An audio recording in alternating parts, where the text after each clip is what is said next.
الحمد لله الملك الحق المبين قاصم الجبارين مبير الظالمين مدرك الحاربين رب الشهداء والصديقين والصلاة والسلام على خاتم النبيين ورحمة للعالمين وسيد المرسلين والمخاطب بطه وياسين أبي القاسم محمد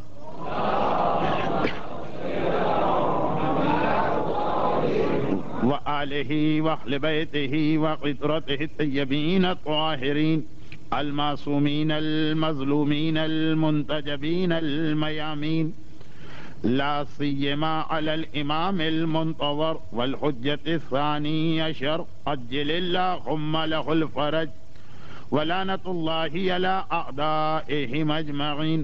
أما بعد فقد قال الله الحكيم في محكم كتابه الكريم بسم الله الرحمن الرحيم قل إن كنتم تحبون الله فاتبعوني يحببكم الله ويغفر لكم ذنوبكم وقال ومن تبعني فإنه مني ومن عصاني فإنك غفور رحيم.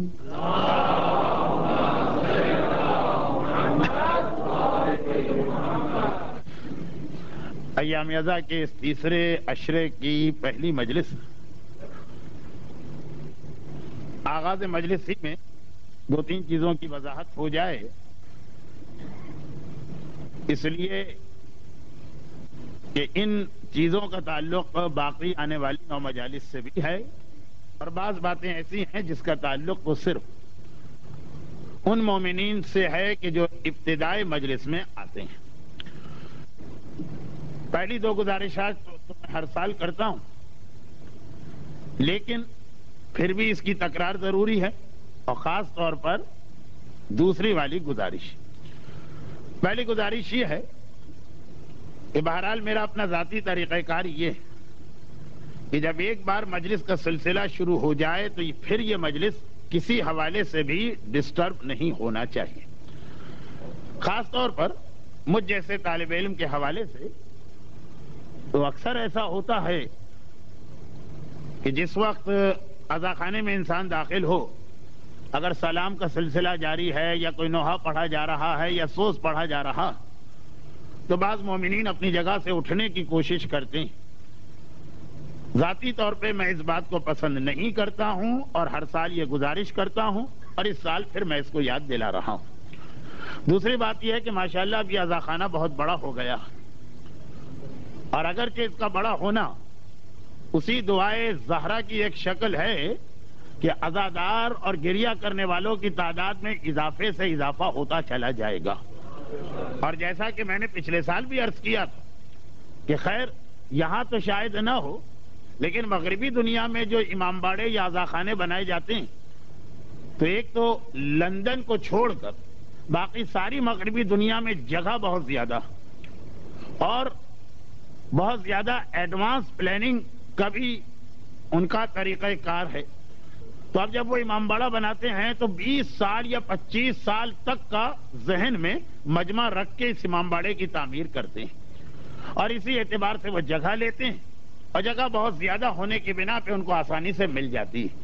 ہاں، ایک لندن میں ایک مسئلہ ہے کہ وہاں پہ اور یو کے ایک دو اور شہروں میں کہ شہر بہت بڑھ گئے ہیں اور جگہ کم ہے لیکن باقی نہیں۔ لیکن ہر سال یہ دیکھا گیا کہ جتنے بھی 20 اور 22 سال اور 25 سال کے منصوبے بنائے گئے، وہ مجمع کے اعتبار سے ہمیشہ ناکام رہے۔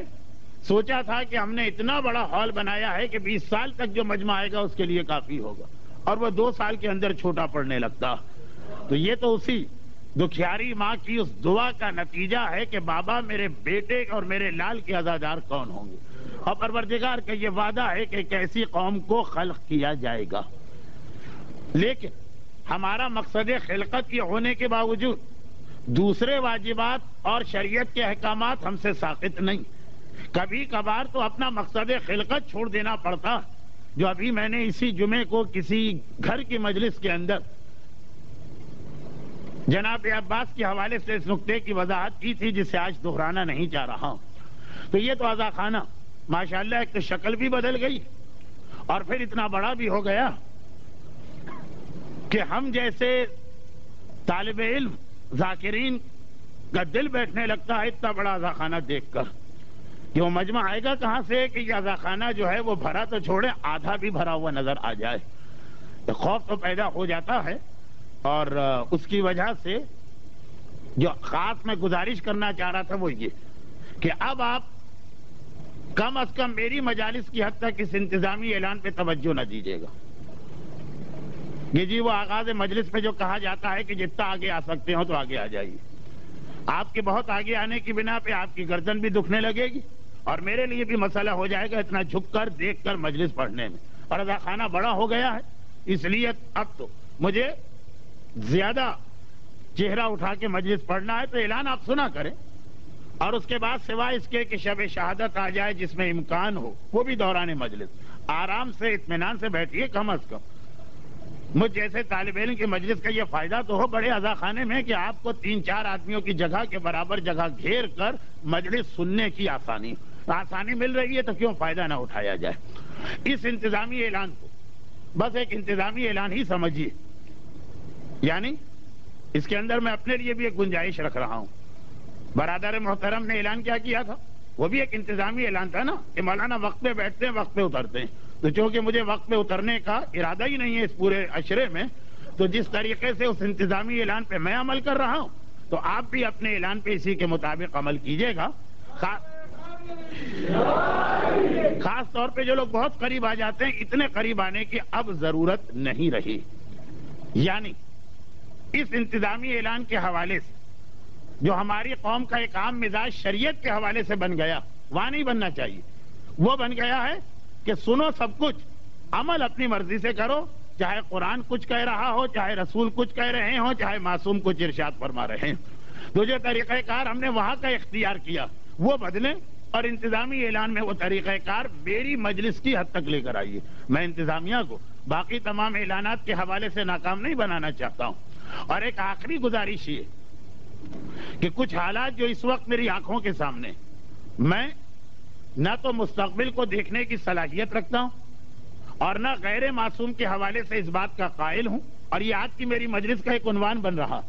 آج کی مجلس اسی نقطے کے حوالے سے ہے کہ یہ جو آنے والے زمانے کی باتیں آدمی پہلے سے سمجھ لیتا وہ غیر معصوم کے لیے بڑا مشکل ہے سوائے اس کے کہ خود معصومین ہی کے کلام میں ایسے اشارے ملے جیسے علامت ظہور. تھوڑا بہت تذکرہ ہوگا آگے چل کر. تو مستقبل نہیں دیکھ رہا ہوں فیوچر نہیں دیکھ رہا ہوں لیکن میرا ایک اندازہ کہ شاید امام بارگاہ علی رضا کے اس ممبر کے حوالے سے آنے والے 8-10 سال میں یہ میری اس سال آخری خدمت ہے اگر وہ بھی آخری مجلس تک پروردگار نے حیات دی. تو وہ جو موضوع نامکمل رہ گیا تھا اور وہ نامکمل ہی میرے موضوع رہ جاتے ہیں اس کو ایک منزل تک پہنچانا. اب یہ مجمع کو یاد نہیں رہے گا میں مختصر کہہ دوں. آج سے ٹھیک 9 سال پہلے موت کے حوالے سے مجلسیں شروع ہوئی تھی 2 سال پڑھی گئی اس کے بعد بھی موضوع نامکمل رہا. ایک اطمینان تھا کہ آئندہ سالوں میں مکمل ہو جائے گا. آج سے 4 سال پہلے تزکیہ نفس کے عنوان سے مجالس پڑھی گئی تھی وہ 2 سال مسلسل پڑھی گئیں پھر بھی بات نامکمل رہ گئی. ماہ رمضان میں سورہ کہف کے حوالے سے کچھ اہم ہدایتیں کچھ آ گئیں کچھ نامکمل رہ گئی. مگر اب اس وقت کچھ حالات میں ایسی تبدیلی آ رہی ہے جس کی وضاحت کرنے کا نہ وقت ہے نہ ضرورت کہ یہ جو موضوع پچھلے سال شروع ہوا اور وہ نامکمل رہ گیا تھا وہی اس سال بھی دیا گیا اور اگر عام حالات ہوتے تو شاید اس سال بھی نامکمل ہی چھوڑ دیا جاتا. موضوع اتنا بڑا ہے کہ اسے مکمل کرنا سوائے امام کے کسی اور کے بس میں نہیں. لیکن ایک طالب علم جہاں تک بات کر سکتا وہ بھی میں نہیں کر پا رہا تھا. اس سال مجھے کرنا پڑے گی. آنے والے حالات کے تحت میرا ایک اندازہ کہ 8-10 سال نہ صحیح تو آنے والے 4 سال. اس لیے ایک بار میں اپنے موضوع کو دوہرا کر پہلی مجلس میں براہ راست عنوان پہ بات شروع کر رہا ہوں. یہ ان لوگوں کے لیے بھی ہے جو نوٹس بورڈ پر میری عشرے کے مجالس کا عنوان پڑھتے ہیں اور پھر ڈھونڈتے رہتے ہیں کہ یہ عنوان کہاں چلا گیا. پہلی مجلس 4تھی مجلس 7ویں مجلس 9ویں مجلس میں جا کے کہیں شروع ہوتا ہے وہ عنوان اور 10ویں مجلس میں پتہ چلا کہ مجالس کا سلسلہ مکمل ہو گیا. تو وہ اس سال اس وجہ سے جس کی میں نے وضاحت کی ایسا نہیں ہوگا. آئیے ان تمہیدی باتوں کے بعد براہ راست اپنی بات شروع کی جائے. اور ایک بات میں پہلے عشرے کی پہلی مجلس سے لے کر ایام اضحیٰ کے آخری عشرے کی آخری مجلس تک کہہ رہا تھا، کہہ رہا ہوں اور کہوں گا کہ عنوان جو بھی ہو اور اس پر بات بھی ہو رہی ہوگی، ساتھ ساتھ موجودہ حالات کے اعتبار سے اور جس چیز کا مومنین کرام کو، جس شخصیت کا سب سے زیادہ انتظار، اس کے حوالے سے بھی کچھ اشارے آتے رہیں گے. عنوان میں اس لیے نہیں بنا رہا ہوں کہ ایک تو ابھی ماہ رمضان میں تقریباً ایسا ہی میرا عنوان رہ چکا، اور دوسرا عزاخانے میں داخل ہونے سے پہلے جب میں نے نوٹس بورڈ کو دیکھا تو پتا چلا کہ مجھ سے پہلے جو عشرہ مکمل ہوا ہے 11 سے 20 محرم والا، اس میں علامات ظہور کے حوالے سے بات چیت ہو بھی چکی. تو اتنے قریب قریب ایک ہی عنوان کو آگے بڑھانا مناسب نہیں ہے. البتہ اشارے رہیں گے. وہ اشاروں کا یہ مطلب نہیں کہ میں نے اپنا موضوع بدل دیا. موضوع انشاءاللہ پہلی سے آخری مجلس تک یہی رہے گا کہ مومن امیر المومنین علی ابن ابی طالب علیہ الصلوۃ والسلام کی نگاہ مولا کائنات نے مومن کسے قرار دیا. اور یہ ایک ایسا عنوان ہے کہ اگرچہ عنوان میں لفظ تو آیا ہے مولا کا، لیکن مولا کی وہ تمام معصوم اولادیں، ان سب کے بھی مختلف خطبات اس کے اندر آتے رہیں گے.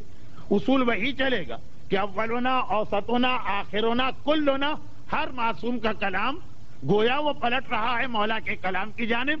تو اگر کبھی چھٹے امام کا یا آٹھویں امام کا خطبہ بھی آئے تو یہ نہ سمجھیے کہ میں اپنے موضوع سے ہٹاؤں.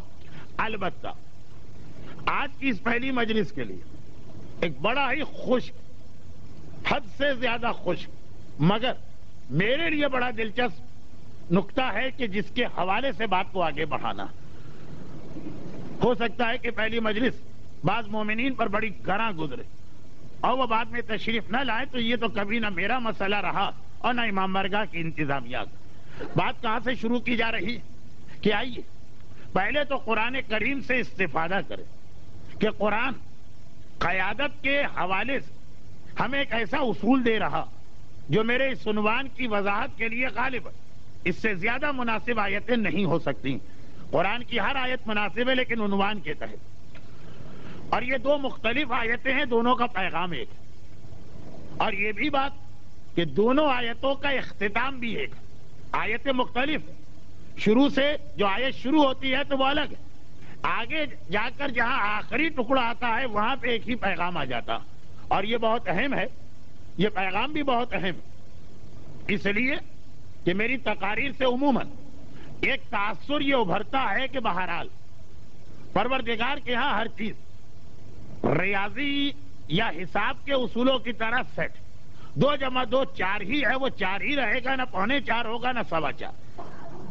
مگر جو عنوان ہے اس میں ایسا نہیں.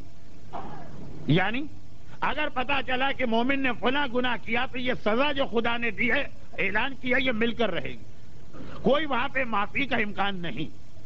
اگرچہ کبھی میری نیت یہ نہ رہی مگر سننے والوں کو یہ تاثر ملا. تو یہ بھی ذہن میں رہے کہ جتنی نشانیاں آپ پہلی مجلس سے آخری مجلس تک مومن کی سنیں گے، اور جیسا کہ میں نے کہا کہ اس میں کچھ نشانیاں ہمارے اس امام کی بھی آئیں گی جن کا پورا تذکرہ گزشتہ 10 مجالس میں ہوا ہوگا، مگر مومن کی نشانیاں جو آپ سنیں گے، اگر کبھی کوئی مومن اس پہ پورا نہ اتر رہا ہو، بہرحال خدا کی طرف سے ایک اعلان، ایک مجدہ، ایک بشارت، ایک خوشخبری ہے. اور وہ اس دونوں آیتوں کے آخر میں آئی. 2 کون سی آیتیں؟ ایک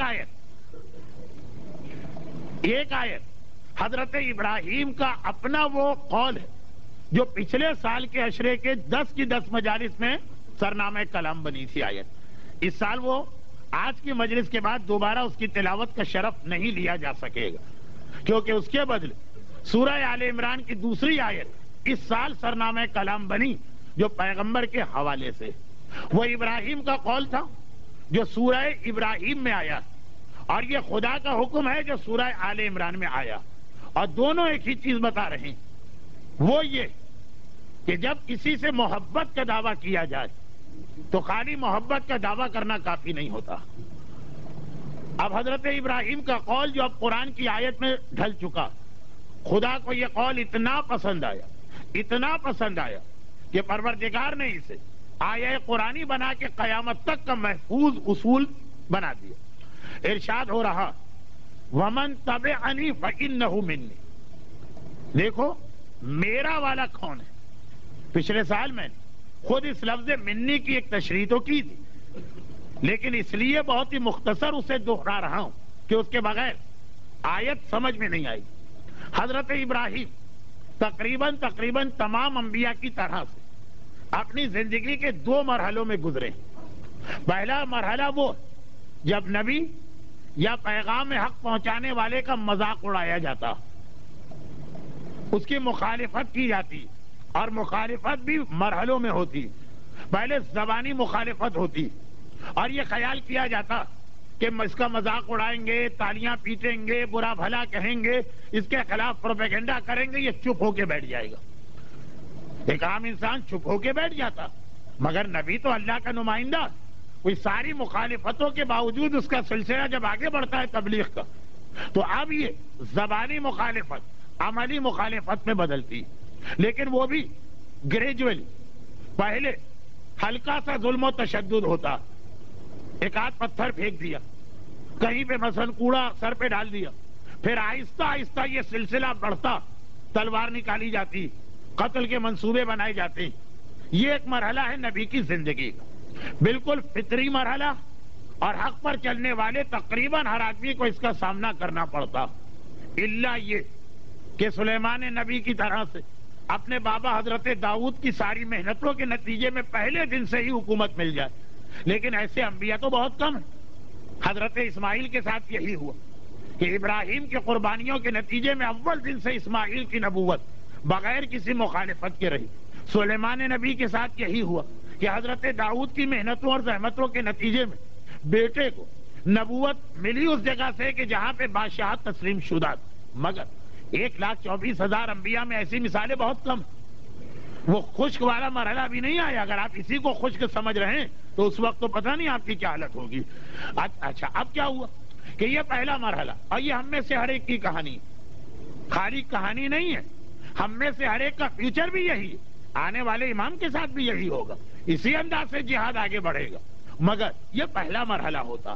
اس کے بعد پھر وہ وقت آتا کہ نبی کی زحمتوں اور قربانیوں کے نتیجے میں، نبی کے صبر اور استقامت کے نتیجے میں اب لوگ آہستہ آہستہ اس کی جانب جھکنے لگتے ہیں، دل اس کی جانب مائل ہونے لگتے ہیں، کلمہ پڑھنے والوں کی تعداد بڑھنے لگتی، اور وہ وقت آ جاتا کہ جتنی شدید پہلے مخالفت تھی اب اتنی ہی زیادہ محبت ہو گئی، یہاں تک کہ اسے اقتدار بھی مل جاتا۔ ہر نبی کے ساتھ ایسا نہیں بھی ہوا ہے، لیکن ایک حضرت عیسیٰ کو چھوڑ کر جتنے اولو العزم نبی ہیں کم از کم ان کے ساتھ تو یہی ہوا۔ 950 سال تک پتھراؤ کا نشانہ بن کے آخر میں ساری دنیا کے حکمران بنے تھے، یہاں تک کہ لقب آدم ثانی پڑے اس لیے کہ ساری دنیا ان کی اولاد میں آ گئی۔ حضرت ابراہیم کے ساتھ بھی یہی ہوا، حضرت موسیٰ کے ساتھ بھی یہی ہوا، اور ہمارے پیغمبر کے ساتھ بھی یہی ہوا۔ ایک حضرت عیسیٰ کو چھوڑ دیجیے، یہ بچے سب مدرسے میں پڑھتے ہیں، ان کو پتا ہے کہ اولو العزم نبی 5، مگر حضرت عیسیٰ کے حوالے سے بھی خدا نے اپنا اصول بدلا نہیں، وہاں بھی یہی رہے گا۔ حضرت عیسیٰ ابھی شہادت ہوئی نہیں، ابھی وفات پائی ہی نہیں، ابھی انتقال کیا ہی نہیں ہے، عیسائی کچھ بھی کہتے رہے، مگر وہ زندہ۔ تو نبی اپنی زندگی ہی میں دوسرا مرحلہ دیکھ لیتا ہے، خاص طور پر اگر اولو العزم نبی۔ حضرت ابراہیم نے وہ مرحلہ دیکھ لیا کہ ساری نون ورلڈ، اس زمانے کی جو معلوم دنیا تھی، اس کے اندر حضرت ابراہیم کا نام چل رہا، اور ایسا باپ جس کو اللہ نے 2 بیٹے دیے، ایک بیٹا آدھی دنیا پہ حکومت کرے اسماعیل، ایک بیٹا باقی آدھی دنیا پہ حکومت کرے اسحاق، فلسطین اور اس کے آگے کا علاقہ اسحاق کے زیر تحت، سعودی عرب یا عربستان کا جزیرہ اسماعیل۔ لیکن پہلے مرحلے کے اندر بھی یہ ہوتا، ایک جملہ میں پھر دوہرا دوں، یہ سمجھ لیجئے کہ جو تاریخ آپ سن رہے ہیں یہ سب امام زمانہ کے ظہور کے بعد کے حالات بھی ہیں۔ اب ہوا کیا کہ پہلے مرحلے کے اندر جہاں زحمتیں ہیں، جہاں پتھر ہیں، جہاں کوڑا کرکٹ ہے، جہاں کانٹے ہیں، جہاں کوڑے ہیں، جہاں پہ تلواریں، وہاں تو جو دل سے بھی نبی کو مان لیتا وہ بھی گھبرا جاتا ہے، پیچھے ہٹ جاتا ہے، زبان سے محبت کا اقرار کرنے کو تیار نہیں۔ اور جو دوسرا مرحلہ جہاں اقتدار مل گیا، بادشاہت مل گئی، حکومت مل گئی، وہاں وہ لوگ جو خون کے پیاسے تھے وہ آ کر یہ دعویٰ کرتے ہیں کہ ہم ہمیشہ سے آپ کے ماننے والے تھے۔ اگر خون کا پیاسا آ کر یہ کہے کہ پہلے میں آپ کا دشمن تھا اور اب میں آپ کا ماننے والا بن گیا، تو یہ کوئی نبی کے لیے کوئی مشکل مرحلہ نہیں۔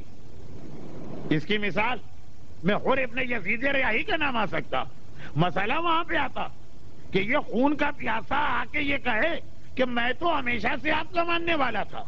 ہمیشہ سے ماننے والے تھے تو کل کہاں تھے جب کانٹے بچھائے جا رہے تھے، پتھر مارے جا رہے تھے، کوڑے برسائے جا رہے تھے، تلواروں سے گردنیں اتاری جا رہی تھی؟ عجب، نبی تو جانتا، علم غیب رکھتا، پتا ہے کہ آنے والا جو ہے اس کے دل میں کیا۔ مسئلہ ہوتا ہے عام مومنین کا کہ ارے اگر اتنا ہی ہمارے نبی کے ماننے والے پہلے بھی تھے تو یہ ظلم ہوئے کیسے؟ حضرت ابراہیم کے زمانے میں یہی صورتحال بن گئی، پہلی مرتبہ بنی، کیونکہ حضرت نوح ان کے ساتھ تو یہ مسئلہ ہوا کہ طوفان کے نتیجے میں ساری دنیا ہی مر گئی، ماننے والے بھی مر گئے، نہ ماننے والے بھی۔ آپ کہیں گے ہم نے تو سنا ہے کہ ماننے والے کشتی نوح میں بچ گئے، 80 آدمی تھے، لیکن جیسے ہی طوفان ختم ہوا اور کشتی کنارے پہ پہنچی، یہ 80 بھی بیماریوں کے نتیجے میں ختم ہو گئے۔ اب تو کوئی بچا ہی نہیں سوائے باپ اور 3 بیٹوں کے، اور جو خواتین میں 1 بیوی اور 3 بہویں۔ تو وہاں تو حضرت نوح پہلے اولو العزم نبی، اصل میں یہ ان کے ساتھ ہونا چاہیے، لیکن وہاں تو کہانی ہی کچھ اور ہو گئی۔ اب پہلے اولو العزم نبی ابراہیم تھے کہ پہلے مخالفت ایسی کہ نار نمرود میں جلایا جا رہا، اب اقتدار ایسا کہ اس زمانے کی ساری دنیا پہ 2 بیٹے حکومت کر رہے ہیں۔ مگر اب جو ہر آدمی کہہ رہا ہے میں آپ کا ماننے والا ہوں، وہ طوفان نوح میں اگر بچ جاتا کوئی کافر شاید وہ بھی یہ کہتا۔ کسی نے مجھ سے ایک سوال کیا کہ طوفان نوح میں سب مر گئے کہ کوئی بچا؟ خیر معتبر روایت میں ہے کہ سب مر گئے، غیر معتبر میں ہے کہ وہ اوج ابن عنق وہ بچ گیا کیونکہ اتنا لمبا تھا کہ یہ پانی خالی اس کے گھٹنوں تک پہنچا، وہ اپنی کسی صلاحیت سے نہیں بچا، قد کے لمبے ہونے کی بنا پہ بچا۔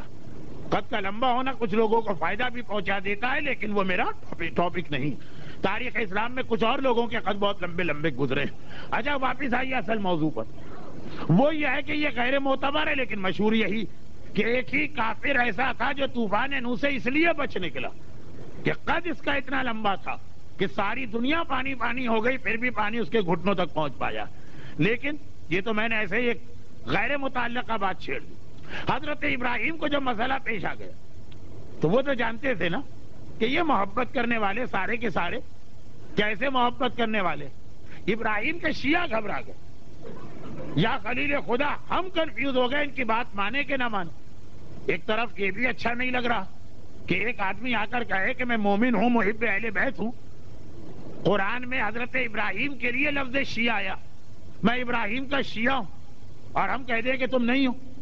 دوسری جانب دل میں ایک شک بھی آ رہا کہ اگر اتنے سارے آپ کے شیعہ تھے تو وہ جو آپ نے اتنا مصائب و مظالم کا زمانہ دیکھا وہ آخر کیسے پیش آ گیا؟ تو شیعہ دعویٰ کر رہا ہے، اس کا دعویٰ ٹھکراتے ہوئے دل کو برا لگ رہا، مگر عقل کہہ رہی۔ اچھا یہ جملہ بھی ذہن میں رکھیے گا، کتنے جملے میں آپ کے ذہن میں رکھواؤں، یہ جملہ بھی ظہور امام کے بعد کی کہانی کہ ایک طرف دعوے دار ایسا ہے اتنی عقیدت کے ساتھ کہ اس کے دعوے پہ ایمان لانے کو دل چاہ رہا، دوسری جانب اللہ نے مومن کو عقل اور کامن سینس بھی دی۔ یہ ساری چیزیں 2 چیزوں میں ٹکراؤ ظہور امام کے بعد بھی ہونے والا۔ لیکن میں نے پہلے بھی عرض کیا کہ اشارے چلیں گے، تفصیلات اس لیے نہ آ پائیں گی کہ ایک میں 4 مہینے پہلے سنوان پہ گفتگو کر کے گیا، اور دوسرا یہ کہ 1 دن پہلے تک اس عنوان پہ شاید گفتگو ہوئی ہو، اس لیے اشارے ہی ابھی سنیے، آگے کہیں شاید تشریح بھی آ جائے کسی ایک آدھ مجلس میں۔ تو خلاصہ یہ ہے کہ ابراہیم نے کہا سنو، زیادہ پریشان ہونے کی ضرورت نہیں۔ یہ پریشانی ہے کہ نہیں کہ یہ مومن اپنا بھائی کیسے اس کو منع کر دے، اور عقل کہے ہوشیار ہو کے بیٹھو، جو اس طرح سے دھوکے باز بن کے آتے ہیں وہ زیادہ پرابلم کریٹ کیا کرتے ہیں۔ تو یہ خود اتنی بڑی ایک ذہنی ٹینشن ہے کہ آدمی فیصلہ نہ کر پائے مجھے کیا کرنا۔ اپنے ذاتی معاملات میں آپ ٹینشن میں ہو جائیں تو بیماریاں ہوتی ہیں، یہ تو ایمان کا اور امام کا معاملہ۔ ابراہیم نے کہا اتنا پریشان نہ ہو، ایک اصول مجھ سے لے جاؤ اور اس کے ذریعے ہر ایک کو جانچ لو، تول لو، چیک کر لو. ومن تبعنی فإنہ منی، جو میرا تابع، جو میرا فالوور، جو میرا فرما بردار، جو میرے نقش قدم پہ چل رہا، اگر وہ اپنے آپ کو میرا شیعہ کہے اور پھر میرے نقش قدم پہ چلے تو وہ میرا والا. یہ ہے منی. لفظ منی قرآن میں آیا، ومن عصانی. اور جو اپنے آپ کو میرا محب تو کہے مگر میرا نافرمان بن رہا، اب یہ نہیں کہا جہنمی، کہا کہ اس کا معاملہ اللہ کے حوالے، کیونکہ اللہ معاف کرنے والا. دیکھیں معاف کرنے والا ہے، میں اشارہ آ گیا کہ یہ صحیح نہیں ہے، یہ مستحق عذاب ہے، یہ مستحق جہنم ہے.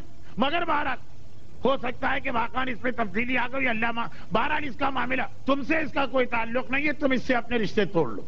یہ ابراہیم کا قول. اب آئیے یہی چیز اس سال کی جو آیت مسلسل 10 مجالس میں تلاوت کی جائے گی، اس میں بھی یہی پیغام، بلکہ اس میں اور واضح کر کے سورہ آل عمران، مومن امیر المومنین کی نگاہ کا اصول سنی. اے حبیب، لوگ آ کے تیرے سامنے یہ دعوے کرتے ہیں کہ وہ اللہ سے محبت کر رہے ہیں، مگر کیا محبت کر رہے ہیں کہ نہیں کر رہے ہیں؟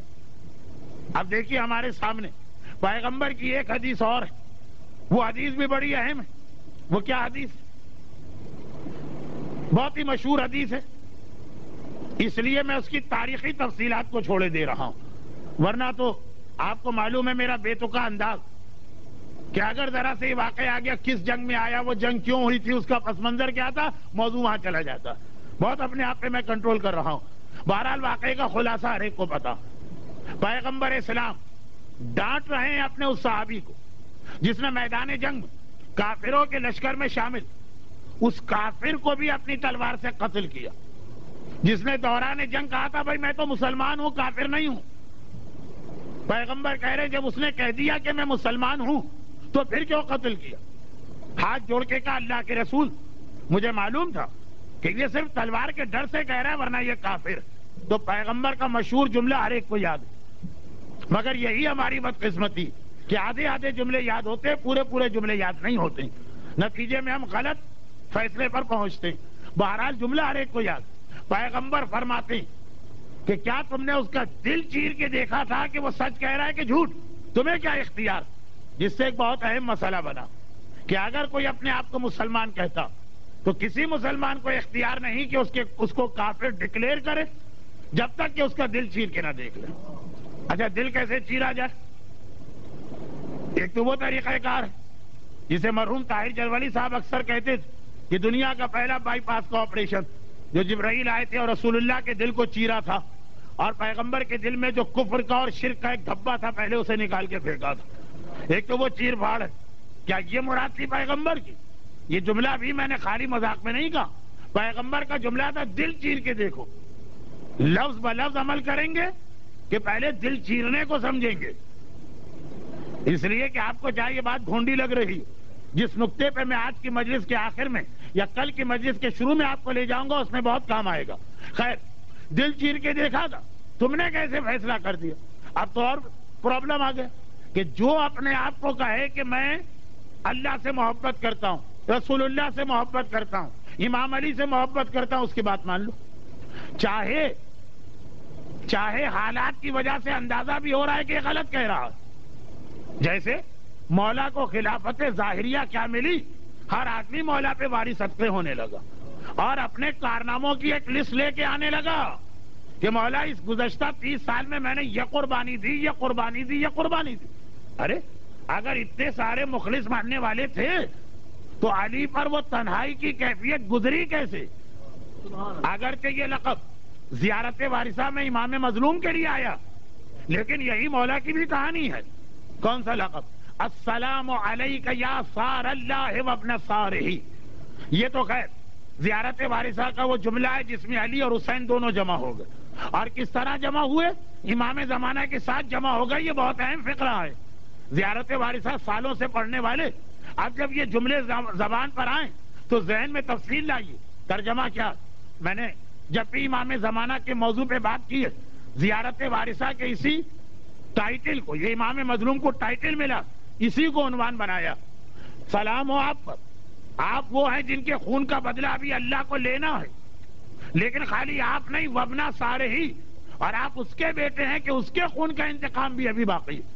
مگر اس کے بعد کا جو لقب ہے گھر کے زیارت وارثہ میں خالی امام مظلوم کے لیے آیا، مگر ہر معصوم کی کہانی ہے، خاص طور پر مولا کی، والوتر الموتور۔ یہ وتر الموتور زیارت وارثہ کا وہ جملہ جو میر انیس کے مرثیے کا پہلا مصرع بنتا، زیارت وارثہ کا وہ ٹکڑا جو انیس کے مرثیے کا پہلا مصرع بنتا۔ آج شبیر پہ کیا عالم تنہائی، والوتر الموتور جو اکیلا رہ گیا۔ سلام ہو میرا اس شہید پر جو دنیا میں تنہا رہ گیا تھا، جو دنیا میں اکیلا رہ گیا تھا، اگرچہ امام مظلوم کے ساتھ جو تھے وہ شہید ہو گئے، اس لیے حسین اکیلے رہ گئے، مگر والوتر الموتور میرے مولا کی بھی داستان، علی بھی اکیلے رہ گئے تھے، اور وہ اکیلے اس لیے رہ گئے تھے کہ محبت کے دعوے کرنے والے سب چھوڑ چھاڑ کے چلے گئے تھے۔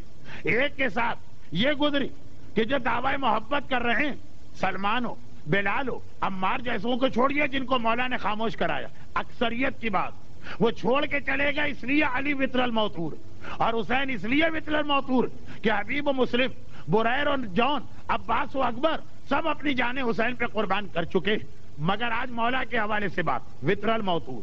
سلام ہو ہمارا اس آقا پر جو اکیلا رہ گیا تھا، مگر جب خلافت ظاہری آ گئی تو ایک بات جو قرآن سورہ فتح میں کہتا ہے، وَرَأَيْتَ النَّاسَ يَدْخُلُونَ فِي دِينِ اللَّهِ أَفْوَاجًا، افواجا گروہ در گروہ محبان علی دعویٰ کرنے والے آ گئے۔ اب مخلص صحابی سوچ رہے ہیں کہ اگر اتنے علی کے ماننے والے تو میرا آقا اور مولا اکیلا کیسے رہ گئے؟ ایک تو ابھی چند مہینے پہلے یہ حالت تھی کہ لوگ علی کو سلام کرنے کو تیار نہیں ہوتے تھے۔ بھئی سلام کرنا تو دور کی بات ہے، اس سے ڈرتے تھے کہ علی ان کو سلام نہ کر دے تو جواب دینا پڑ جائے گا، راستہ بدل لیتے جہاں سے علی آتے نظر آ رہے ہیں کہ علی کہیں سلام نہ کر دیں، اور علی یقیناً سلام کریں گے تو ہمیں جواب سلام دینا پڑے گا۔ ابھی چند مہینے پہلے یہ حالت ہے، اور آج یہ کیفیت ہے کہ ہر آدمی کہہ رہا ہے میں محب علی ہوں۔ تو یہ مسئلہ پیش آ گیا کہ پتہ کیسے چلے؟ پیغمبر کہہ گئے کہ کیا تم نے کسی کا دل چیر کے دیکھا؟ اب اسے اور ڈر لگ رہا کہ دل تو ہم نے نہیں چیرا، تو ہم کیسے کہہ دیں کہ یہ شیعہ نہیں ہے؟ اور دوسری جانب وہی کہ عقل بھی اللہ نے دی، اور اس لیے نہیں دی ہے کہ اسے باندھ کے رکھو، اس کو اس لیے دیا ہے کہ استعمال کرو۔ وہ عقل کہتی ہے کہ یہ سب علی والے ہو نہیں سکتے۔ چوتھی مرتبہ یہ جملہ کہوں کہ یہ خالی علی کے زمانے کا پرابلم نہیں ہے، علی کے وارث اور ہمارے زمانے کے امام کے دور میں بھی یہی پرابلم آئے گا کہ اتنے چاہنے والے تھے تو یہ مشکلات کا زمانہ کیوں آیا؟ مگر وہ باتیں بات کے لیے۔ خلاصہ یہ کہ اب وہاں بھی ضرورت پڑی کہ ایسا اصول دیا جائے، چنانچہ پروردگار نے اپنے آپ کو درمیان میں استعمال کیا، کہا سنو، اگر کوئی یہ دعویٰ کرتا ہے میں اللہ سے محبت کرتا ہوں تو کیسے پتا چلے؟ دل چیر کے کیسے دیکھا جائے؟ اب یہاں قرآن دل چیرنے کا اصول بتا رہا۔ ایک وہ جبرائیل نے فرسٹ بائی پاس کو آپریشن کیا تھا، لیکن کیا تھا کہ غلط ہے وہ بات، یہ قرآن کہہ رہا کہ اگر میرا حبیب کہہ گیا کہ جب تک کہ کسی کے دل کی گہرائی میں نہ اترو فیصلہ نہ کرو، اب دل کی گہرائی میں کیسے اتریں؟ قرآن نے اصول بتا دیا، اور یہ اصول اس لیے بھی کام آئے گا کہ بعین ہی یہی پریشانی جو سلمان میں محاورتاً کہہ رہا ہوں، ورنہ اکثر روایتوں میں ہے کہ مولا کی خلافت ظاہری سے پہلے سلمان دنیا سے رخصت ہو گئے، یہ محاورتاً کہہ رہا ہوں کہ سلمان ہو، بوذر ہو، عمار جیسوں کو جو مسئلہ اس وقت پیش آیا جب علی کی خلافت ظاہری شروع ہوئی، یہ مسئلہ ہم کو اور آپ کو اس وقت پیش آئے گا جب زمانے کا امام ظاہر ہو رہا ہوگا۔ ہاں درود بھیجو محمد والے محمد۔ تو اصول تو آ جائے نا ہمارے پاس، اور موضوع میرا شروع ہو چکا، نویں مجلس میں جا کے نہ ڈھونڈیے گا، آج ہی مل گیا، مگر اب ذرا سا موضوع سے ہٹتا ہوں۔ یہ اس لیے ہٹ رہا ہوں کہ یہ چیزیں آج کے زمانے میں سمجھنا ضروری، اور یہ بھی آگے چل کر علی کے شیعہ کی پہچان بنے گی کہ اتنی بصیرت رکھتا ہو کہ حالات اور واقعات کو سمجھے۔ لیکن جو بات اس وقت میں کہہ رہا ہوں وہ اس لیے کہ اب ہمارا مسئلہ یہ نہیں ہے کہ ہمارا ایمان ظاہر ہو جائے، دیکھیے سب سے بڑا تو یہی مسئلہ ہے نا. نہیں، اس سے بڑا ایک مسئلہ اور وہ یہ ہے کہ جھوٹا امام کوئی ظاہر نہ ہو جائے، کیونکہ حالات لوگ مجھ سے اس وقت ساری دنیا میں ایک سوال کر رہے ہیں، اور میں سوچتا ہوں جب میں ایک طالب علم اتنی ناقص معلومات کہ شاید اس بچے سے ذرا کچھ زیادہ معلومات لوگ اس کے پیچھے اس طرح پڑھیں تو علماء کرام کی جان کس طرح کھائی جا رہی ہوگی کہ مولانا اب تو حالات ایسے ہیں کہ وہ ساری نشانیاں جو ہم نے علماء کی مجلسوں میں سنی، کبھی کبھار آپ بھی پڑھ دیتے ہیں اور کتابوں میں بھی دیکھی کہ اب تو ظہور امام بہت قریب آ گیا. میں پہلی محرم سے یہ جواب دیتا آ رہا ہوں. دیکھیے یہ جملہ میں نے کسی بڑائی کی نیت سے نہیں کہا. آپ کو پتا ہے کہ پہلی محرم سے ہر ذاکر، ہر خطیب، ہر طالب علم وہ بہرحال مجلس سے پڑھتا، لیکن اس لیے میں نے کہا کہ پہلی محرم سے جملہ میری تقریباً ساری مجلسوں میں آیا تو انٹرنیٹ پہ آپ مجلسیں سن کے بیٹھے ہیں تو یہ نہ کہیے مولانا وہی بات دہرا رہے ہیں. یہ بات اتنی ہے کہ ہر آدمی کہہ رہا ہے مولانا اب تو بالکل امام کا ظہور قریب آ گیا، اور آپ تو اتنی نشانیاں پڑھے ہوئے کہ آپ تو ضرور بتا سکیں. ارے میں طالب علم، میرا مطالعہ کچھ بھی نہیں ہے. کچھ لوگ تو یہاں تک سمجھنے لگے کہ امام بھی آئیں گے تو پہلے پوچھیں گے جو نشانیاں ہیں ان میں سے کتنی رہ گئی ہیں، اتنی دیر میں اور ٹھہر جاؤں. دیکھیے آدمی اپنی حقیقت جانتا ہے، تعریف کرنے والے کہاں سے کہاں پہنچا دیتے ہیں. میری گردن میں ایک مسئلہ ہے جس کی وجہ سے میں بہت زیادہ جھک کے ممبر سے لوگوں کو نہیں دیکھ سکتا ہوں. ایک ہے بہرحال طبی مسئلہ، تھوڑا سا میں چہرہ بلند کر کے دیکھتا ہوں. مکہ مکرمہ خانہ کعبہ کے صحن مقام ابراہیم کے پیچھے ایک عقیدت مل گئے. صرف میں اس لیے بتا رہا ہوں کہ آدمی اپنی حقیقت جانتا ہے، لیکن کہا مولانا میں نے آپ کی کچھ مجلسیں جس میں شرکت کا موقع ملا بڑے غور سے دیکھی. میں نے کہا آپ نے سنی ہے کہ دیکھی؟ کہا نہیں غور سے دیکھی. مجلس تو سننے کی چیز. کہا نہیں میں دیکھ رہا تھا کہ آپ ذرا سا چہرہ بلند کر رہے ہیں. صحیح بتائیے. اب وہ مجھ سے پوچھ رہے ہیں خانہ کعبہ کے صحن، اسی سال کی بات ہے حج. صحیح بتائیے آپ کی مجلسوں میں دوسری مخلوقات بھی آتی ہے نا، اور انہی کو دیکھ کے آپ مجلس پڑھ رہے ہوتے ہیں نا؟ میں نے کہا مجمع کو بتائیے گا بھی نہیں کہ جن بھی یہاں بیٹھے جو لوگ آ رہے ہیں کل سے وہ بھی نہیں آئیں گے. کہا نہیں جنوں کی بات نہیں ہے، ملائکہ آتے ہیں. اگلا لفظ انہوں نے کہا جس کو آپ بہت مزہ لے کے سنیں گے لیکن وہ بھی آپ کی غلط فہمی، حوریں آتی ہوں گی دیکھ دیکھ کے آپ مجلسیں پڑھ رہے ہیں. کہا کہ یہ تو مجھے یقین کامل ہے اس لیے کہ جس انداز سے آپ مجمع کو دیکھتے ہیں. عجب میں خود اپنی حقیقت جانتا ہوں. میں مزے لے کے ان کی بات سن رہا لیکن اتنی عقیدت سے وہ یہ بات کہہ رہے تھے. اور طالب علم تھے، قم کے حوضے میں 8 سال سے درس لے رہے ہیں اور خانہ کعبہ کے صحن کی بات. اس حوالے سے میں یہ بات کہہ رہا ہوں کہ کچھ لوگ کہتے ہیں جی آپ نے اتنی نشانیاں اتنی ساری کہ اگر میں نے کچھ پڑھی بھی ہیں تو سمجھیے ایسی ہیں جو ہر بچے کو یاد ہوتی ہیں. مگر جتنی نشانیاں میں نے پڑھی ہیں کتابوں میں اس سے میرے لیے یہ مسئلہ نہیں ہوا کہ امام کب آ رہے ہیں. یہ ڈر پیدا ہوتا جا رہا کہ جھوٹے امام جو ہیں ان کے آنے کا وقت بہت قریب ہو گیا. سچے تو بعد میں آئیں گے، جھوٹے، اور ایسا جھوٹا کہ جس کے لیے کم از کم ایک ماحول تو بنا دیا گیا. کیا ماحول؟ کہ لوگ ذہنی طور پہ تیار ہو گئے، اور اپنے لوگ. یہ غیروں کا تو اتنا بڑا مسئلہ ہے بھی نہیں اگر کہ اب ان کا بھی بن گیا، لیکن اپنے لوگ ذہنی طور پہ تیار ہو گئے کہ بس کسی وقت بھی امام آنے والے ہیں. عقیدے کے اعتبار سے 1200 سال سے شیعت اسی عقیدے کو رکھتی. اب حالات کے اعتبار سے بھی لوگ یہ سوچ بیٹھے یہ تو بہترین گراؤنڈ تیار ہوتا ہے جھوٹے کے آنے کے لیے.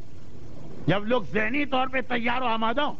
فرض کیجئے کہ آپ گھر کے اندر آرام کی نیت سے بیٹھے اور آپ نے دل میں ارادہ کیا کہ کسی سے نہیں ملنا.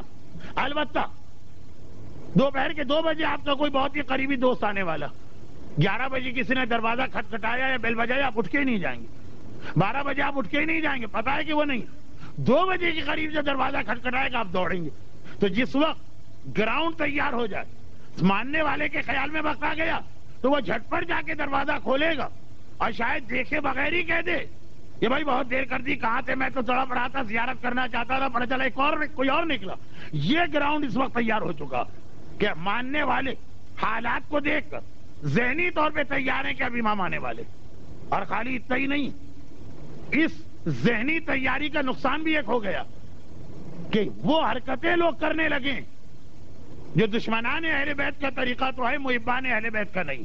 یعنی آیتوں اور روایتوں میں تبدیلیاں، کاٹ چھانٹ، تاکہ کسی طرح سے جو نشانیاں اس وقت پوری نہیں ہو رہی ہیں اس کو بھی کاٹ چھانٹ کر کسی طرح سے ان حالات پہ پورا اتارے اور پھر جو ہے وہ امام. یہ تو اور خطرناک ہے. میں اس کی مثال دیتا ہوں. جس وقت ان ظالم ترین افراد نے جن کے بارے میں کوئی شیعہ سوچ بھی نہیں سکتا تھا کہ یہ ایسے نکلیں گے.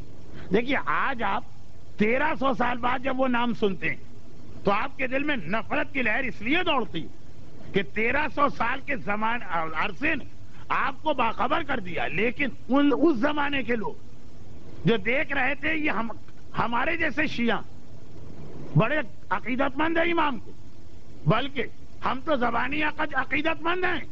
یہ امام کے لیے تلواریں جلا کے اپنی اولادیں بھی کٹوا چکے. اور جب انہوں نے تبدیلی اختیار کی تو کئی سال تک تو شیعوں کو یقین ہی نہیں آیا. کہتے رہے یہ جھوٹ ہے، یہ تہمت ہے. ان کے دشمنوں نے یہ پروپیگنڈا کر دیا. کس کی بات کر رہا ہوں میں؟ بنو عباس. آج آپ بنو عباس کا نام سنتے ہیں، بنو امیہ کے ظالم حکمرانوں کے خلاف جو نفرت مومن کے رگ و پے میں بھری ہے اس سے کم نفرت نہیں ہے. جب منصور کا نام آتا ہے جس نے بغداد کی تعمیر سادات کے خون سے کرائی، جب ہارون کا نام آتا جس نے 14 سال امام معصوم کو اس قید خانے میں رکھا، جب مامون کا نام آتا جس نے بظاہر اتنی عقیدت ظاہر کر کے کس طرح سے زہر دے کے اس حالت میں شہید کیا کہ قیامت تک کے لیے امام غریب الغربا بن گئے. اور متوکل کا نام آتا جو تڑپ تڑپ کے کہتا تھا اے یزید کاش میں تیرے دور میں ہوتا تو تیرے پرچم تلے یہ جہاد کرتا. مجھے وہ زمانہ نہ ملا پھر بھی میں تیرے مشن کو آگے بڑھاؤں گا. تو نے حسین کے لاشے کو پامال کیا تھا، میں قبر حسین اور روضہ حسین کو پامال کروں گا. یہ سب ایک خاندان میں. البتہ ان کا انجام، اس خاندان کا انجام بڑا انٹرسٹنگ ہے، اس لیے کہ وہ بھی ظہور امام کی یقینی نشانی بن گیا. لیکن آج نہیں. میرا موضوع بھی چل رہا. ایک چھوٹی سی بات اس لیے کہہ رہا ہوں کہ یہ مومن کی پہلی اہم ترین پہچان ہے امیر المومنین کی نگاہ میں. یہ چاہے ابھی آپ کو ربط نظر نہ آ رہا ہو. تو اب یہ خاندان جب آیا تھا تو کیسے آیا تھا؟ محبت اہل بیت کا دعویٰ کر کے آیا تھا اور رضا لآل محمد کا نعرہ لگا کے آیا تھا. جھنڈا بلند کیا تھا کہ آل محمد کو ان کا حق دلوانا. عام شیعہ تو محبت کر کے بھی گھر میں بیٹھا. یہ میدان میں نکلے، تلوار چلائی، لڑے، بنو امیہ کے ظالم حکمرانوں سے لڑے. جنگ میں دونوں فریقین کا نقصان ہوتا ہے. ان کے بھی بچے مارے گئے، ان کے بھی جوان مارے گئے اور آخر بنو امیہ کا خاتمہ کر دیا. مخلص مگر بھولے والے شیعہ اس دور میں بھی ہوتے تھے. بھولے والے تو ہر دور میں ہوتے ہیں. ارے خوشی کی لہر دوڑ گئی. بنو عباس کی حکومت کیا قائم ہوئی. شیعہ نے آل محمد نے ایک دوسرے کو مبارکباد دی، عید منائی گئی کہ اس وقت ان کے خیال میں بنو امیہ ظالم سے یہ تو ہمارے دوست بن کے آ رہے ہیں. دیکھیں بڑا پرابلم مومن کے لیے اس وقت ہوتا جب دو ظالم آپس میں ٹکرا رہے ہوں لیکن دوسرے ظالم کا ظلم ابھی شروع نہیں ہوا ہے. وہ دوست بن کے آ رہا، وہ تو مدد کرنے کے لیے آ رہا، وہ تو لبریشن کی آزادی دلوانے کے لیے آ رہا. اور پہلے ظالم کے ہاتھوں اتنے ہم نے ظلم برداشت کیے کہ اس وقت تو دجال پہ بھی ایمان لے آئیں گے اگر وہ پہلے ظالم سے نجات دلوا دے. یہ بڑا مشکل مرحلہ ہوتا. یہ گزر چکا ہے اور یہ گزرے گا. میں تو خالی اتنا ہی کہہ سکتا ہوں گزرے گا. ذرا اور غور کیجئے. تو خیر اس وقت واقعا اس لیے یعنی آپ تاریخ پڑھیے آپ کو یقین نہیں آئے گا کہ 1300 سال پہلے یہ ہو رہا تھا. مگر اگر آپ بھی ہوتے تب بھی یہ کرتے. اس لیے کہ ابھی تک انہوں نے آل محمد کی حمایت کا نعرہ لگایا. ابھی تک ہر جگہ یہ امام معصوم کا نام لا رہے ہیں اور اتنے بڑے ظالم کو ختم کر رہے ہیں کہ محبان اہل بیت میں ایک آدھ کوئی سمجھدار آدمی تھا. اس نے ان کی حمایت کرنے سے پہلے ایک بار رجوع کر لیا امام سے کہ مولا یہ تو بتائیے ان کی حمایت کی جائے کہ نہ کی جائے. 99% شیعوں نے کہا اس میں امام سے پوچھنے کی ضرورت بھی کیا. بھائی یہ اس یزید کے خاندان کا جو خاتمہ کرنے آئے ہم کیوں اس کا ساتھ نہ دیں. اور وہ جب آ بھی رہا ہے آل محمد کے نام پر 99% لوگوں نے امام سے بھی نہ پوچھا. یہ شاید آج بھی لوگ نائب امام سے نہ پوچھیں. 1% لوگ جو سمجھدار تھے وہ رابطہ کیا، امام نے منع کر دیا تو اپنے شیعوں نے اس زمانے کے انہیں اپنی صفوں سے نکال دے گا، اور الزام کیا لگایا؟ یہ خاندان یزید کے حامی بن گئے، اس کو ختم کرنے کے لیے بیچارے بنو عباس قربانیاں دے رہے ہیں، اور آل محمد کا اور حسین کا عزادار کہتا ہے کہ ان کا ساتھ بھی مت دو۔ اس کا مطلب یزید کا خاندان باقی رکھو۔ ایک بڑی مشکل منزل ہوتی ہے جب دو ظالموں میں ٹکراؤ ہوتا، کدھر جائیں کدھر نہ جائیں۔ لیکن حالات اور واقعات اگر آپ پڑھیں تو اتنی خوشی تھی صاحبان ایمان کہ ہر ایک سمجھ رہا تھا ہماری حکومت قائم ہو گئی۔ پھر جو رنگ دکھائے ان لوگوں نے، چند ظالموں کے نام میں نے لیے، آپ کے دل نے میرے کہنے سے پہلے گواہی دے دی کہ یہ بھی یزید جیسے نہ صحیح تو اس سے کم بھی نہ تھے اپنے ظلم کے اندر، یا یزید کے بعد ٹاپ آف دا لسٹ۔ اب ہوا کیا کہ اب جب ان کو اقتدار مل گیا، مومن سمجھ رہا تھا اپنے بھائی بند، جتنا انہوں نے تبدیلی کی یقین نہ آ رہا ہے صاحبان ایمان کو، لیکن وہ تاریخ نہیں پڑھ رہا ہوں۔ مومن امیر المومنین کی نگاہ میں آج کے حالات کے اعتبار سے پہلی خصوصیت کیا؟ یہ جو تفصیل آ رہی ہے یہ پہلی خصوصیت مومن کی بتا رہا ہوں، آج نہ آ سکی تو کل آ جائے گی، لیکن بہرحال یہ سلسلہ مسلسل رہے گا۔ اب سنیے، جو کچھ انہوں نے کیا وہ اپنی جگہ، لیکن ایک خاص بات یہ اختیار کی کہ پہلے تو یہ دعویٰ کیا کہ ہم جو بات پہلے کہہ رہے تھے وہی آج بھی کہہ رہے ہیں۔ لوگوں نے گریبان پکڑ لیا، یہ محاورتاً یہ کیا کہہ رہے ہو؟ پہلے تم کہہ رہے تھے آل محمد کو حق دلوانا ہے، اب کہہ رہے ہو یہ حکومت ہمارا حق ہے۔ تو کہا غلط تو پہلے بھی نہیں کہہ رہے تھے، آج بھی نہیں کہہ رہے، ہم ہی تو آل محمد ہیں، تم آل محمد کب سے بن گئے؟ لوگوں نے کہا، انہوں نے دلیل کی کہ تم کسے آل محمد کہتے ہو؟ کہا مدینے کے اندر جو حسین کا پوتا جعفر ابن محمد صادق علیہ السلام ہے وہ ہے آل محمد، وہ ہے آل محمد۔ کہا وہ کیسے بن گئے؟ بھائی وہ رسول اللہ کے ایک چچا ابو طالب کی اولاد ہے، تو ہم بھی تو رسول کے دوسرے چچا عباس کی اولاد ہیں، رسول سے رشتہ ان کا ہمارا برابر ہے، رسول کی حقیقی اولاد وہ بھی نہیں ہم بھی نہیں، چچا کے بیٹے وہ ہیں، چچا کے بیٹے ہم بھی ہیں۔ یہ سلسلہ آگے اور بڑھا دیا، تب وہ ایک امام نے اس کا وہ جواب دیا تھا جو مجلسوں میں آتا، لیکن ادھر نہیں جا رہا ہوں۔ تو آپ دیکھیے کیا کام بدلے ہی نہیں، پہلے بھی کہا تھا آل محمد کو حق دلوانے، آج بھی کہہ رہے، اور ہم ہی تو ہیں آل محمد۔ اب اس کے بعد دوسرا مرحلہ وہ یہ کہ امام زمانہ کے حوالے سے رسول اللہ کی جو بتائی ہوئی حدیثیں شیعہ سنی دونوں میں تھی، وہ حدیثیں کاٹ چھانٹ کے اپنے اوپر پوری اتروانا چاہیں۔ یہ حدیثوں کے اندر تبدیلی کی گئی۔ مثلا رسول کی حدیث یہ تھی کہ جب وہ میرا بیٹا آئے گا تو کالے علم اور سیاہ پرچم اس کے ساتھ ہوں گے۔ بنو عباس نے اپنے جھنڈے کا رنگ کالا کر دیا کہ اب جہاں جہاں بنو عباس کا علم لہراتا، ہر گورنر کے مکان پر، ہر سرکاری دفتر پر، ہر جنگ میں کالے علم۔ خود تو مجبور تھا کیونکہ یہ تو جب پیدا ہوا تھا بنو امیہ، اپنے بیٹے کا نام مہدی رکھ دیا، اپنا بھی نام بدل کے لقب منصور رکھ دیا۔ منصور امام زمانہ کا وہ لقب ہے جو دعائے نطبہ میں بھی آیا۔ اب وہ ساری نشانیاں کاٹ کاٹ کے اپنے آپ پر پوری اتروائی جا رہی، لیکن یہ آل محمد کے دشمنوں کا طریقہ۔ آل محمد کے دوستوں میں ہمیشہ ایک سمجھ رہی تھی، یہی وجہ ہے کہ اس دور میں بھی لوگوں نے پوچھا تھا مولا یہ کچھ آپ کی زیادہ ہی حمایت کر رہے ہیں، مگر ہم ان کا ساتھ دیں، آپ بتائیے۔ عقل ظاہری حالات کہہ رہے ہیں ساتھ دو، عقل کہتی ہے پہلے امام سے پوچھو۔ یہ طریقہ کار اس وقت بھی بچا گیا ان لوگوں کو، اور یہی طریقہ کار آج بھی بچا جائے گا جو اس طریقے پہ چلیں گے۔ یہ مومن کی پہلی نشانی بننا شروع ہوئی ہے، کل مکمل ہوگی۔ اب سنیے کہ میں نے یہ منصور کے حالات تو آج بڑھنے کا اعلان نہیں کیا، میں نے تو کہا کہ اس وقت ہماری بھی یہ عادت بنتی جا رہی ہے۔ وہ اب کیسے؟ وہ یہ کہ ظہور امام کی نشانیاں ایک ہی جملے کے اندر ظہور امام کے بارے میں جو باتیں کہی جا رہی ہیں اتنا لے لیتے ہیں جو ہمارے حساب سے فٹ اتر رہا ہو، اسی جملے کا آخری لفظ چھوڑ دیتے ہیں۔ ایک ہی حدیث، فرق کیجئے دو الگ الگ حدیثیں ہوں۔ ایک مومن کہہ سکتا ہے بھائی میں نے تو بہار والی حدیث پڑھی تھی، آپ اکمال الدین کی حدیث کا حوالہ دے رہے، وہ میں کتاب نہیں پڑھ سکا۔ چلیں مان لیا گیا کہ کوئی آدمی ساری کتابیں نہیں پڑھے، یا ہم نے کہا کہ بھائی آپ نے بہار کی حدیث کا حوالہ دیا، اسی بہار کے اندر 10 ورق کے بعد دوسری حدیث کہ بھائی وہاں تک نہیں پہنچا تھا، ابھی یہی صفحہ پڑھا تھا کہ میرا اس دن کا کوٹا پورا ہو گیا، میں نے کتاب بند کر کے رکھ دی اور لوگوں کو بتا دیا، چلیں وہ بھی سمجھ میں آ گیا۔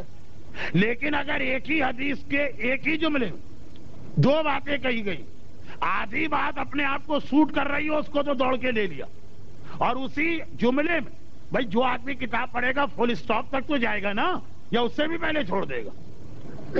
میں نے فل اسٹاپ کہا ہے، بس اسٹاپ نہیں کہا ہے، اس لیے کہ کچھ لوگ سو رہے ہیں۔ درود بھیجے محمد والے۔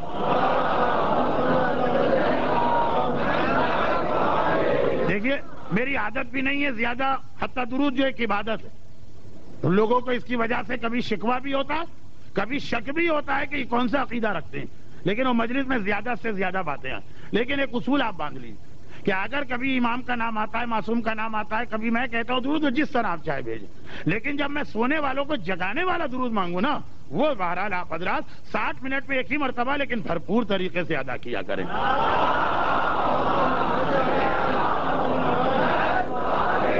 اب آپ کہیں گے کہ مولانا یہ ساری بیتوکی باتوں کا مقصد کیا ہے؟ کون سی ایسی چیز آپ نے دیکھ لی کہ اتنے دل جلے انداز میں آپ بات کر رہے ہیں؟ دل جلے نہیں، مجھے میری ذمہ داری ہے کہ اس ممبر سے میں آپ کو وہ غلطیاں یا غلط فہمیاں بتاؤں جو خاص طور پر موجودہ حالات میں بہت اہم ہو گئی، کیونکہ ہمیں گمراہ کر سکتی ہیں۔ تو وہ پہلی چیز، مومن اتنا سمجھدار ہوتا کہ جو اس کے فائدے کا نعرہ لگا کے بھی آتا اور بظاہر مخلص بھی نظر آتا ہے، آنکھیں بند کر کے نہیں مانتا اس کی بات، یہ چیز ابھی چلے گی، بہت اہم یہ نشانی ہے۔ مگر جو مثال میں دے رہا تھا ظہور امام کے حوالے سے، ایک چیز ہمیں یہ بتائی گئی ہے کہ امام کے ظہور کی تاریخ کیا ہوگی۔ تاریخ بہت ساری چیزیں آئی ہیں، اس زمانے کے پولیٹیکل حالات کیا ہوں گے وہ ایک سلسلہ، اس زمانے کے اکنامیکل حالات کیا ہوں گے وہ ایک سلسلہ، اس زمانے کے شیعوں میں آپس میں کیا جھگڑے اور اختلاف چل رہے ہوں گے وہ ایک سلسلہ۔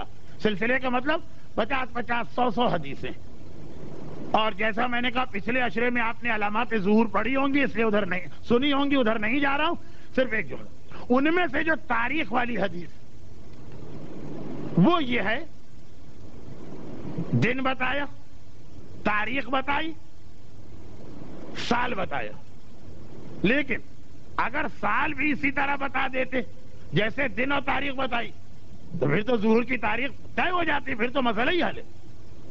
تو سال کو ذرا مبہم بتایا، مگر بتایا ایک ہی حدیث کے اندر جمعے کا دن ہوگا، 10 محرم کی تاریخ ہوگی یعنی عاشورہ، حدیث چل رہی ہے، اور ایسا سال ہوگا جو تا قدد ہوگا، جفت نہیں ہوگا۔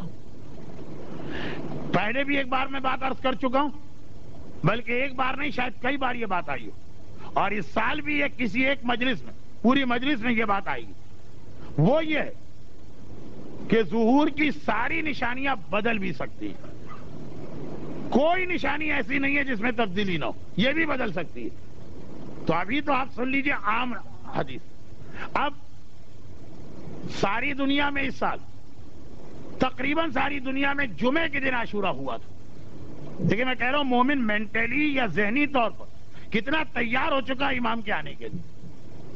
ہر جگہ لوگ یہ بات پہلی محرم سے کہہ رہے تھے کہ مولانا یہ وہ تو سال ہے جس میں یہ نشانی پوری ہو رہی ہے، جمعہ بھی آ رہا ہے، عاشورے کا دن بھی۔ مگر اسی حدیث میں اگر ہم اس حدیث کو بیس بنائیں جس میں تبدیلی ہو سکتی ہے، لیکن ابھی ہم مانیں کہ تبدیلی نہیں، تو آگے یہ بھی لکھا کہ سال طاق ہوگا، جفت نہیں ہوگا، آڈ نمبر ہوگا، ایون نہیں ہوگا۔ 1423 ہجری پچھلا سال تھا، اس سال 1424 ہجری۔ ایک ہی حدیث کی آدھی باتیں تو پوری ہیں، ابھی آدھی تو باقی۔ تو اگر اس حدیث کو بھی ہم بیس بنا لیں جس کے بارے میں نے کہا یہ بدل سکتی، تب بھی یہ والی حدیث بھی پوری نہیں ہو رہی۔ مگر کتنے ہی مومنین ایسے جو ذہنی طور پہ تیار تھے کہ یہ 2 باتیں پوری ہو گئی، یہ تو امام آ گئے۔ اب میں ایک بات پچھلے سال والی بتا دوں، وہ بھی بہت سرسری، اور وہ یہ کہ حدیثوں کے اندر ظہور امام کی تاریخ اور نوروز کی تاریخ کا بھی ذکر تھا۔ پچھلے سال ایام ازا کے پہلے ہی عشرے میں نوروز کی تاریخ پڑی تھی، اس سال تو عاشورے کے بعد آئی، تو جو غلط فہمی تھی وہ میں نے پچھلے سال بتائی. تو اب جب یہ کیفیت مومن کی ہو جائے کہ کلام امام میں آدھی بات پوری ہو رہی ہے اور آدھی ابھی پوری نہیں ہو رہی، تو انتظار کرنا ہے باقی آدھی کا. وہ اس باقی آدھی کو چھوڑ دے، بھولا دے، توجہ بھی نہ دے، یہ سمجھے پہلی بات ہو گئی ہے تو امام آنے والے. یہ تو بہترین موقع ہے دشمنان اسلام کے لیے کسی جھوٹے کو لانے کا، جب لوگ ویسے ہی تیار و آمادہ بیٹھے ہیں، ہر بات کو سن کے، ہر ایک حدیث کو سن کے تڑپ کے دوڑ رہے ہیں کہ امام آ گئے. تو اس وقت مومن کی سب سے اہم ذمہ داری یہ بن گئی. مومن امیر المومنین کی نگاہ میں بھی میں اس دوسرے موضوع کی ایک آدھ بات لے آیا ان مومنین سے معذرت کے ساتھ جو 11 سے 20 محرم تک کی عنوان ابھی سن کے بیٹھے ہیں. مگر یہ بات جو میں کہہ رہا ہوں میرا اندازہ یہ ابھی نہیں آئی ہوگی ممبر پہ، اس لیے میں نے عرض کیا. اور مومن کی پہلی پہچان کہ اس طرح دوڑ کے نہ جاؤ. ہاں یہ ایک بڑا امتحان مومن کا ہو گیا کہ لوگ کہتے مولانا آپ کی مجلسیں سن کے بعض اوقات یہ پتہ نہیں چلتا آپ کہنا کیا چاہ رہے ہیں. ایک طرف آپ یہ کہتے کہ امام آئے اتنا تیار ہو کے بیٹھو، ادھر وہ بلائیں، ادھر گھر سے نکل بھاگو. میں نے یہی کہا نا تھا پرانی مجلسوں میں کہ اتنا بھی نہ سوچو کہ پاسپورٹ، ویزا، ٹکٹ، بیوی، بچے، کاروبار، دکان، جاب، اس کا کیا. اور دوسری جانب آپ اتنا ہمیں ٹھہرا رہے ہیں کہ نشانیاں بھی پوری ہو رہی ہے تو کہا کہ ویٹ اینڈ سی. وہ صحیح ہے کہ یہ صحیح ہے، ایک دن وہ کہتے ایک دن یہ کہتے. تو میں اپنا 8 سال پرانا ایک اشرا جو یہاں تو پورا نہیں آیا تھا، ایک ہی مجلس ہوئی تھی حسینیہ زہرا دبئی میں نے پڑھا پل صراط، پورا اشرا پڑھا ہے پل صراط کے بارے میں. لیکن آغاز بھی یہ تھا اور آخری مجلس میں بھی یہ تھا. وہ آخرت کا پل صراط اس سے زیادہ مشکل دنیا میں پل صراط. لوگ کہتے ہیں نا کہ وہ آخرت میں ہم چلیں گے کیسے، تلوار کی دھار سے زیادہ تیز. یہاں جیسے چل رہے کہ اسلام کے کئی اہم احکامات ایسے کہ ادھر بھی جائیں ادھر بھی جائیں تو یہاں بھی گرے وہاں بھی گرے. اپنے آپ کو بیلنس کرنا مشکل ہے، جس میں یہ ظہور امام کے حوالے سے بھی ہے. یعنی ایک طرف اتنا محتاط بیٹھنا کہ دشمنوں کو موقع نہ ملے کسی اوٹ پٹانگ آدمی کو، جھوٹے موٹے آدمی کو پہلے ہیرو بنائے پھر امام ثابت کرے. کوئی ایسا کارنامہ تو اس سے دکھوائیں گے نا کہ ہمارے نگاہ میں بہت بلند ہو جائے گا، تو ہم آنکھیں بند کر کے پیچھے دوڑیں. اور دوسری جانب اتنا بھی احتیاط کا مظاہرہ نہ کرے کہ سچا آ گیا تب بھی گھر میں بیٹھے رہے. جھوٹے کی آواز پہ لبیک کہنے والا وہ بھی گیا، دنیا اور آخرت دونوں ختم. اور سچا پکار رہا اور نہ آنے والا وہ بھی گیا. تاریخ اسلام میں شاید ہم وہ لوگ ہوں جنہیں پہلے جملے کا سامنا کرنا پڑے، جھوٹا پکارے گا، پھر پتہ نہیں ہمارا ریئیکشن کیا ہو یا آئندہ مجالس میں. ایک ہم ہیں اور ایک تاریخ اسلام میں گرو اور قدرت جسے دوسرے امتحان کا سامنا کرنا پڑا. پہلا امتحان کیا، جھوٹا پکارے تو امتحان یہ ہے کہ اپنے آپ پہ بریک لگا کے بیٹھو. سچا پکارے تو امتحان یہ ہے کہ ایکسیلیٹر کے اوپر زور دیتے چلے جاؤ. پہلا امتحان ہم کو شاید دینا پڑے، اگر وہ نشانیاں جو میرے ذہن میں ہیں، پڑھنا نہیں چاہتا ہوں لیکن ہیں، جن سے میرا بھی اندازہ بڑھتا جا رہا ہے کہ یہ وقت ہی ظہور کا وقت ہے، تو ہمارا یہ امتحان بن جائے گا کہ جھوٹے کے پیچھے نہ جائیں. اور ایک وہ لوگ گزرے جنہیں سچا پکار رہا تھا، بار بار بلا رہا تھا. کم از کم 3 بار تو میدان کربلا میں یہ آواز گونجی تھی، حل من ناصر ینصرنا، اور وہ اپنی جگہ سے اٹھ کے نہ. یہ دو ہی امتحان، ایک ہم دے رہے ہیں، ایک 61 ہجری کا نام نہاد سو کالڈ مسلمان دے رہا تھا. وہ 61 ہجری کا امتحان جنہوں نے دیا تھا وہ جب فیل ہوئے نا تو ایک اور جملے کے ساتھ فیل ہوئے. وہ ناکام ہوئے مصائب حسین پر خلوص سے آنسو بہانے کے بعد. میں ایک صاحب ایمان اور عزادار کی عزاداری کے حوالے سے بات نہیں کر رہا ہوں، آپ نہیں سمجھے. میدان کربلا میں ایک وقت ایسا آیا تھا کہ سارا لشکر یزید منہ پھیر کے رو رہا تھا، اور اس وقت وہ خلوص سے رو رہے تھے، کسی کو دکھانے کے لیے نہیں رو رہے تھے. کسی معصوم اور بے زبان اور شیرخوار کے مصائب نے انہیں رلایا تھا. ہمارے ہاں تو بعض اوقات رلانے میں بھی ایک مسئلہ ہوتا ہے، جو فلاں ذاکر کو مصائب پڑھنا نہیں آتے، فلاں جو ہے وہ ان کی آواز ایسی نہیں، فلاں کے کلام میں اتنا بکا کا پہلو نہیں، لیکن وہ جو روئے تو صرف اور صرف مسائل کی وجہ سے۔ مگر رونے سے کچھ پہلے انہوں نے سچے امام کی آواز سنی تھی، حل من ناصرین ینصرونا۔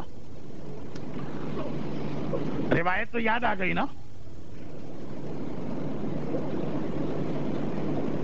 میدان کربلا سے پہلے 28 رجب کو شہر مدینہ سے اس روایت کا تعلق ہے۔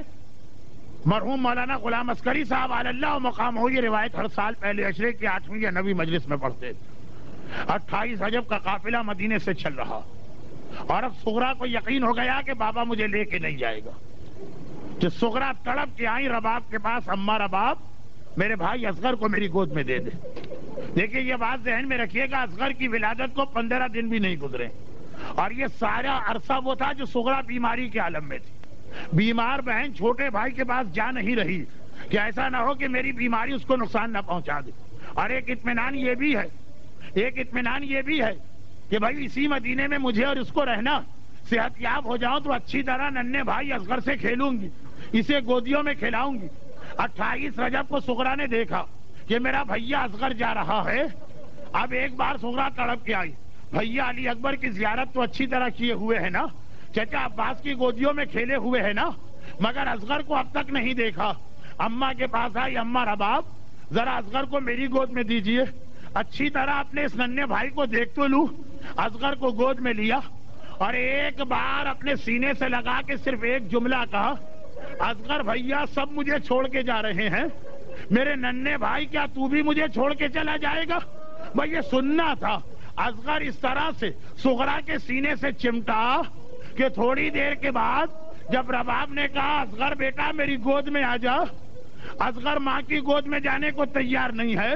ایک مرتبہ فاطمہ کبریٰ آگے بڑھی، اصغر بھیا بابا کا حکم آیا ہے جلدی کرو میری گود میں آ جا، بڑی بہن کی گود میں نہیں جا رہا۔ ارے آخر میں زینب آگے بڑھی، اصغر بیٹا اچھا میں تجھے بلاتی ہوں میری گود میں آ جا۔ آج وہ وقت آ گیا، کچھ اس طرح اصغر نے سغرا کے سینے کی دھڑکن سنی کہ پھوپھی زینب بلا رہی ہے، اصغر جانے کو تیار نہیں ہے۔ 3 بار حسین کا پیغام آیا، 4تھی بار حسین خود آ گئے۔ زینب تجھے پتا ہے سورج ڈوبنے والا ہے، رات سے پہلے پہلے مدینہ چھوڑنا ہے، دیر کیوں کر رہی ہے؟ زینب نے کہا بھیا اصغر نہیں مانتا ہے، سغرا کی گود میں گیا، اب کسی کی گود میں نہیں آ رہا۔ حسین آگے بڑھے، اصغر کے قریب گئے، صرف ایک جملہ کہا، رباب کی طرح نہ بلایا، کبریٰ کی طرح نہ بلایا، زینب کی طرح نہ بلایا، صرف ایک جملہ کہا، عجیب جملہ تھا۔ اصغر نے سنا اور ایک بار سغرا کی گود سے حسین کی گود میں آ گئے۔ عزاداروں کیا کہا؟ کیا یہ کہا کہ میں بحیثیت امام حکم دیتا ہوں؟ نہیں۔ کیا یہ کہا میں بحیثیت باپ حکم دیتا ہوں؟ نہیں۔ ایک جملہ، اصغر میں تجھے تیری بہن سے الگ نہ کرتا، لیکن کربلا کے جہاد میں مجھے تیری ضرورت ہے، تیرے بغیر میں کامیاب نہیں ہو سکتا۔ بس یہ سننا تھا۔ اصغر تڑپ کے سغرا کی گود سے حسین کی گود میں آ گئے۔ اب آئیے عصر عاشور، آن محمد مارے گئے، قاسم مارے گئے، اکبر مارے گئے، عباس مارے گئے، حسین ٹیلے پہ کھڑے ہوئے، دائیں دیکھا بائیں دیکھا، حل من ناصر ینصرنا، ادھر یہ کہا، خیمے سے بیویوں کے رونے کی آواز آئی۔ حسین پہنچی، زینب ابھی میں زندہ ہوں، رو کیوں رہی ہو؟ کہا بھیا ادھر تو نے کہا حل من ناصرین، ادھر اصغر نے اپنے آپ کو گہوارے سے زمین کربلا پہ گرا دیا۔ شاید یاد دلا رہا ہو، بابا 28 رجب کو وعدہ کر کے لایا تھا کربلا میں مجھے بھی جہاد کرنا ہے، ابھی تیرا اصغر زندہ ہے تو نے حل من ناصرین کیسے کہا؟ اس چشمہ ناصر کو لے جا۔ حسین نے آواز بھی دی، اصغر کو لے کے بھی آئے، لے کے تو آئے، مگر کربلا کے واقعے میں اتنا پریشان میرا آقا کبھی نہ ہوا جتنا اصغر کے ننھے سے لاشے کو اٹھا کے پریشان۔ 2 پریشانیاں، پہلی پریشانی اصغر کا خون آسمان کو پھینکے، آسمان تڑپ کے کہے آقا یہ خون ادھر نہ آنے پائے، ارے زمین پہ پھینکے، زمین تھر تھرا اٹھے، آقا یہ خون ادھر نہ آنے پائے. انکار آسماں کو ہے راضی زمین نہیں. اصغر تیرے خون کا ٹھکانہ کہیں نہیں. آخر یہ خون اپنے چہرے پہ ملا. دوسری پریشانی اکبر کا لاشا لیلا کو دکھایا. آنا محمد کا لاشا زینب تک پہنچایا. قاسم کا بدن گٹھری میں جمع کر کے فروا تک لے گیا. ہائے کیا اصغر کا لاشا رباب کو دکھا سکتا ہوں؟ 7 مرتبہ آگے 7 مرتبہ پیچھے. انا للہ و انا الیہ راجعون. مگر جب رباب کے پاس گئے ماں نے ششماہے کا چھدا ہوا گلا دیکھا. ایک جملہ کہا یا بنیا اب مثلوں کا ینہار. ہائے 6 مہینے کا جانور بھی ذبح نہیں ہوتا. میرا اصغر ششماہا کس طرح 3 بھال کے تیر سے ذبح ہوا. الا ولعنۃ اللہ علی اعدائہم اجمعین. پروردگارا مادر علی اصغر رباب کے مصائب کا واسطہ حاضرین مجلس کو خصوصاً اور ہر مومن اور مومنہ کو غم حسین کے سوا ہر غم سے محفوظ فرما. پروردگارا اصغر کے مصائب پہ رونے والوں کی جتنی بھی حاجتیں ہیں جو صف اعضاء پہ بیٹھے ہوئے مومنین اور مومنات ہیں یہ ساری حاجتیں پوری کر دے. خصوصاً جو روزگار کی پریشانی میں مبتلا اصغر کی 3 دن کی پیاس کا واسطہ ان کی یہ پریشانی دور فرما. پروردگارا جنہیں اولاد کا کوئی مسئلہ پریشان کر رہا ہے رباب کی اجڑی ہوئی کوکھ کا واسطہ ہر مومن اور مومنہ کو اولاد کی ہر پریشانی سے محفوظ فرما. پروردگارا بیماروں کو شفاء کاملہ عطا فرما. ہمارے تمام مرحومین خصوصاً جن مرحومہ کے ایصال ثواب کی آج مجلس اعلی علیین میں جوار اہل بیت سے ملحق فرما اور ان مصائب کے انتقام کے لیے ظہور امام میں تعجیل فرما. اور اس غیبت میں ہمیں امام زمانہ کے حوالے سے ایسی تیاری کی توفیق عطا فرما کہ بعد ظہور لشکر امام میں شامل ہو سکیں.